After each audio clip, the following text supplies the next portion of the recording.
ചാച്ച എന്ന ഹിന്ദി വാക്കിന് ഇളയച്ഛൻ എന്നൊരർത്ഥം കൽപ്പിച്ചാണ് ഹൈദരാബാദിൽ ജനിക്കുകയും 4 വയസ്സുവരെ അവിടെ വളരുകയും ചെയ്ത ഏട്ടനും പിന്നീട് തലശ്ശേരിയിലുണ്ടായ ഞാനും അച്ഛൻ്റെ അനിയന്മാർ 6 പേരെയും അങ്ങനെ അഭിസംബോധന ചെയ്യാൻ തുടങ്ങിയത്. അതിലേറ്റവും ഇളയ ഹരിച്ചാച്ച എന്ന ഹരീന്ദ്രൻ ഇളയച്ഛൻ്റെ മങ്ങിയ ചില ഓർമ്മചിത്രങ്ങൾ മാത്രമേ മനസ്സിൻ്റെ ആൽബത്തിലുള്ളൂ. കാണാൻ സുന്ദരനായിരുന്നു, സൗമ്യനും, ക്ലീൻ ഷേവ് ചെയ്ത വെളുത്ത മുഖം, ഉറച്ച ശരീരം, പതിഞ്ഞ സ്നേഹവും വിനയവുമുള്ള സംസാരം. ചാച്ചയുടെ പഴകി മഞ്ഞച്ച ഛായാചിത്രങ്ങളിലൊന്ന് 10-30 വർഷം മുമ്പ് കുടിയലിന്, അതായത് ഗൃഹപ്രവേശം വന്നപ്പോൾ എടുത്തതാണ്. പുതുവർഷ ആശംസ നേർന്ന നമ്മൾക്ക് 2 ആൾക്കും അയച്ച ഓടക്കുഴൽ പിടിച്ച ശ്രീകൃഷ്ണൻ്റെ ചിത്രമുള്ള ഗ്രീറ്റിംഗ് കാർഡ് കാലാന്തരത്തിൽ പൊടിഞ്ഞുപോയിരുന്നു. വീട് എന്ന ആശയത്തോടും ഭൂമി എന്ന ആശ്രയത്തോടും നമ്മളിൽ പലരെയും ചേർത്ത് പിടിക്കാൻ ഒരു മാതൃസത്ത നിലനിൽക്കേണ്ടതുണ്ട്. അതിൻ്റെ അഭാവം കുടുംബം എന്ന് നമ്മൾ വിളിച്ചു പരിചയിച്ച സ്വാസ്ഥ്യത്തിൻ്റെ അന്തരീക്ഷത്തെ അസ്വസ്ഥമാക്കിയേക്കും. അതിലെ അന്തേവാസികളെ മറ്റെന്തെല്ലാം ഉണ്ടായാലും അനാഥരും.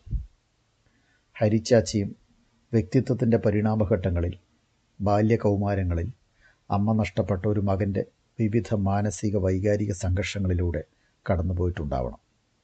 ചെറിയ പ്രായം മുതൽ വിശ്വസിക്കുകയും പ്രവർത്തിക്കുകയും ചെയ്ത രാഷ്ട്രീയ പ്രസ്ഥാനം അദ്ദേഹത്തിന് അർത്ഥവും അഭയവും നൽകിയെന്ന് തോന്നുന്നു. തിരികെ അർപ്പണം ആവശ്യപ്പെടുകയും. 80കളിലെങ്ങോ 4ലോ 5ലോ പഠിച്ചിരുന്ന എനിക്ക് മുതിർന്നവരുടെ സംസാരത്തിൽ നിന്ന് വേർതിരിച്ചെടുക്കാനായത് കൂത്തുപറമ്പിനടുത്ത് കനാൽ ജോലിക്കിടയിൽ രാഷ്ട്രീയ വൈരാഗ്യം കാരണം ഹരിച്ചാച്ച ക്രൂരമായി ആക്രമിക്കപ്പെട്ടുവെന്നാണ്. 26ഓളം വെട്ടുകൾക്ക് ശേഷം മരിച്ചെന്ന് കരുതി ഉപേക്ഷിക്കപ്പെട്ട ശരീരം സഹപ്രവർത്തകർ ആശുപത്രിയിൽ എത്തിക്കുകയും അദ്ദേഹം മരണത്തിൻ്റെ കയ്യിൽ നിന്ന് അത്ഭുതകരമായി രക്ഷപ്പെടുകയും ചെയ്തു. അനേകം മുറിവുകളേറ്റ് ആശുപത്രിയിൽ കണ്ട 26കാരൻ അനിയനെ ഓർത്ത് എൻ്റെ അമ്മ വിലപിച്ചതും ദുഃഖിച്ചതും നിറം മങ്ങിയ രക്തക്കറ പോലെ ഇന്നും ഉള്ളിലെവിടെയുണ്ട്.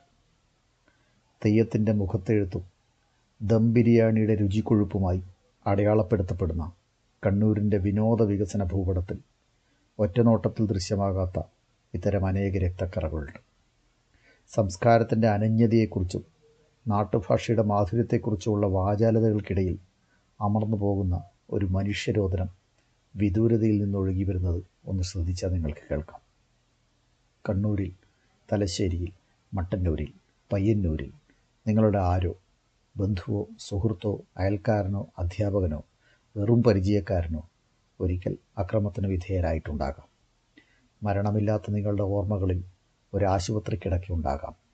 അതിൽ മുറിവേറ്റ് കിടന്ന നിസ്സഹായനായ ഒരു യുവാവും. മഞ്ഞ ടീഷർട്ടും ട്രാക്ക് സൂട്ടുമിട്ട് സയനോരെ രസിച്ചു പാടുന്ന ബേങ്കി പാട്ടിലെ അപൂർവ നന്മമരം മാത്രമല്ല കണ്ണൂർ. വെറുപ്പിൻ്റെ പ്രത്യയശാസ്ത്രവും മരണത്തിൻ്റെ വ്യാപാരികളും ഈ നാടിനെ ദുഷിപ്പിച്ചിട്ടുണ്ട്, ദുഃഖിപ്പിച്ചിട്ടുണ്ട്, സമാനതകളില്ലാത്ത വിധം.